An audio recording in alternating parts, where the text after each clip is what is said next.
If you've been trying to lose weight unsuccessfully, you're probably a little bit confused as to why you can't get the results you deserve. You see your friends, family members and colleagues all losing weight, but it just doesn't seem to happen for you.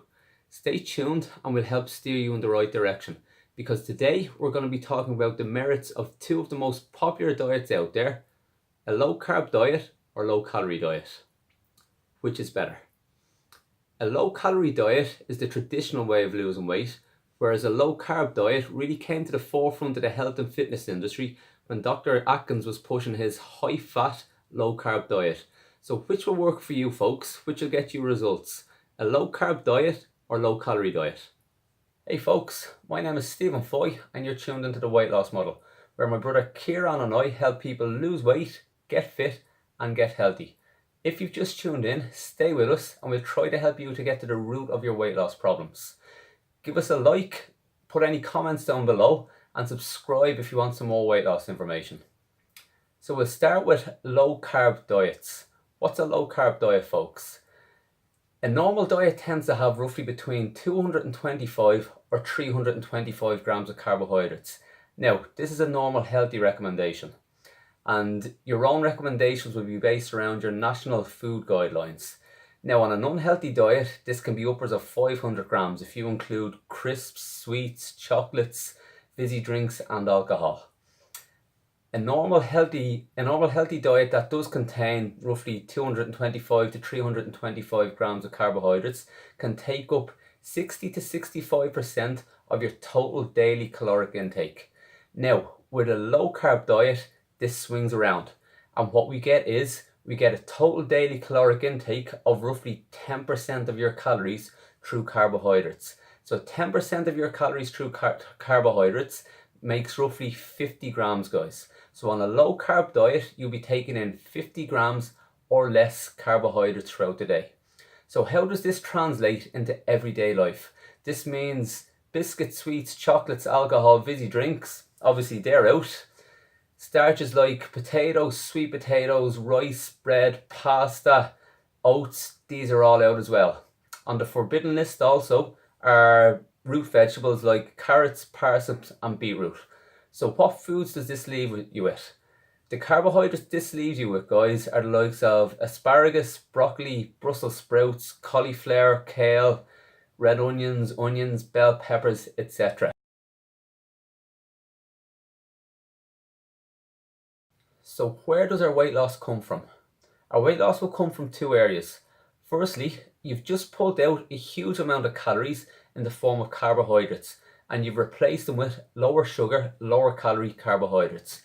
What we've also done is you'll increase the amount of protein going into your diet and you'll add some amounts of fats as well. Healthy fats like olive oil, coconut oil, nuts, seeds and avocado.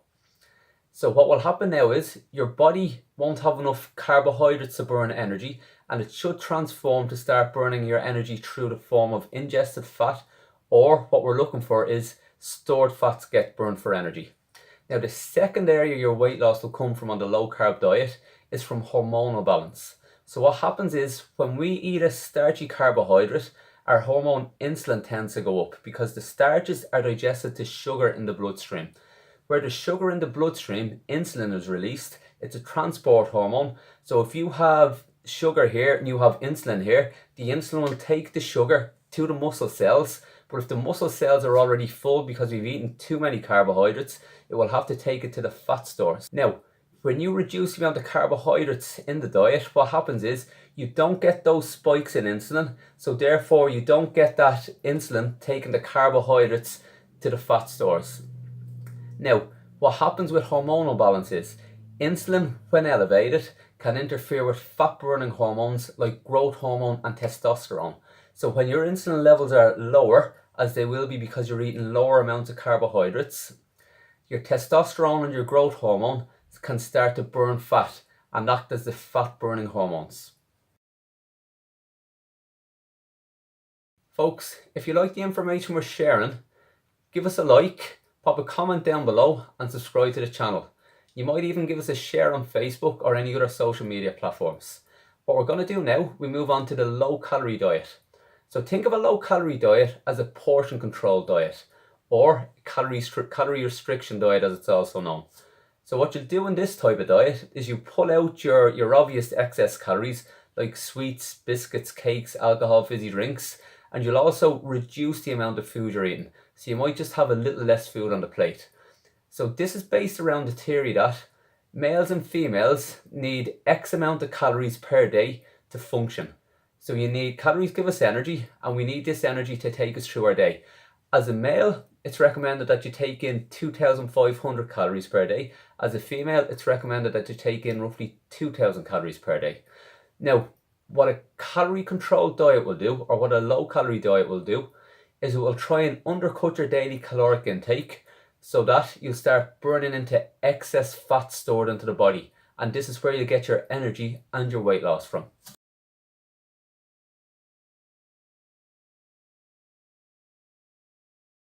So what diet is better, folks? A low carb or low calorie diet? I've been involved in the health and fitness industry for 15 years, and I tend to start people off on a low calorie diet.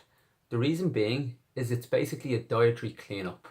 Most people coming through the door have some poor dietary habits. They're either eating too many biscuits, too many sweets, consuming too much alcohol, or they're eating too much food in general. So what we do is we try to eliminate the junk food and we try to monitor portion size.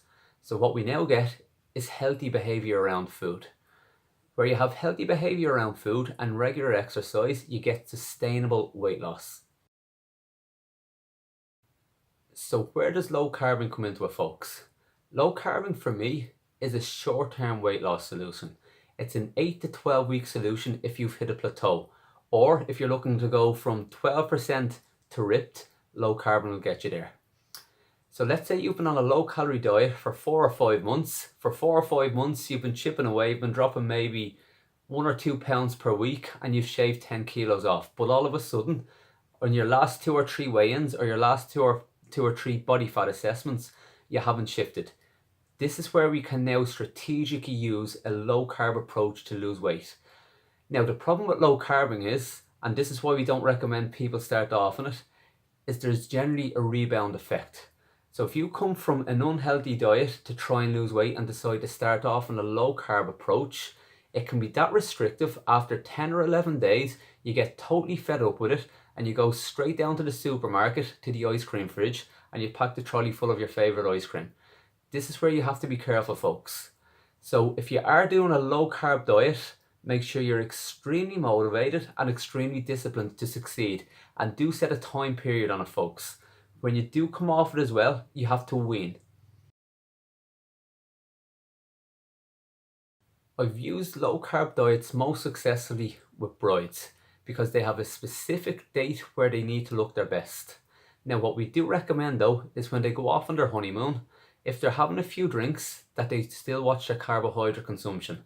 And as soon as they get back on their honeymoon, they start to engage in regular exercise and still watch their carb consumption. Because what you don't want is that period where you slack off a little bit and you start to forget about the foods coming in. That's where you get the rebound effect. And that's what you have to be absolutely careful of if you are coming off a low carb diet, folks. Thanks for tuning in, folks. If you've any weight loss experiences you want to share, pop them in the comment section below. Don't forget to subscribe, and we'll see you in the next video.